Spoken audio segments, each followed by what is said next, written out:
Hey, this is John for another one of your daily word broadcasts. So hey, today is March 20th, and the passage we're looking at today is Mark chapter 13, verses 1 to 13. This is Jesus' explanation of the world right before he returns, right before his second coming. And he is preparing his disciples for this, which is really preparing us for it. And so as he's getting us ready for the end of the world, he describes the time before the end, which is us. And that's the passage that we're looking at today. So what he says about this time is one, we should expect deception. There's going to be a lot of false teachers. There's going to be a lot of people out there saying, I'm Jesus, I speak for Jesus, I'm a prophet, I'm an apostle, or even people crazy enough to say, I'm Jesus himself. And here's the thing. Thousands of people follow them for some reason. It's insane, but Jesus said you should expect deception out there. Next, he tells his people to remain confident. Remain confident. Jesus predicted all of this stuff, and it is happening exactly as he said. He is not a false prophet. He's a true prophet. Everything he says comes to pass 100%. Check Deuteronomy 18 for that. That is the mark of a true prophet, is they never get anything wrong.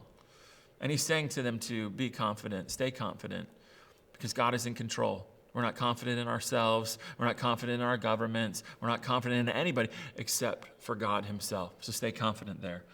You should also anticipate discrimination. Discrimination against who?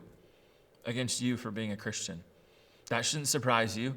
It shouldn't surprise you when that craziness is going on in our world, where Christians who love people, who submit to the government, who do all of the things you would love for a citizen to do, get persecuted and hated. He said, don't be surprised by that. And he says, hey, Spirit's going to help you. So finally, make Jesus known regardless of what's going on.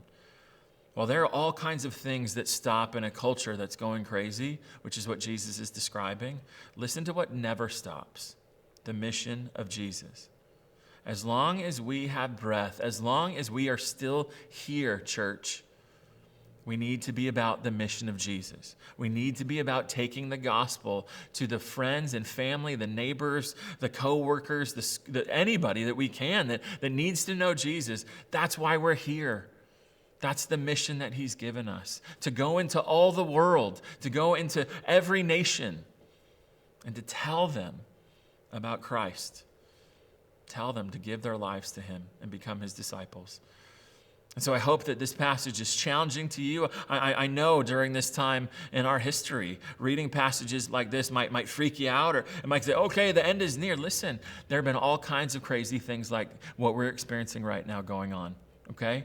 And the world didn't end then, and it may not end now. But if it does end now, if we're raptured out of here and the beginning of the last 7 years begins, are you ready for that? Are you ready?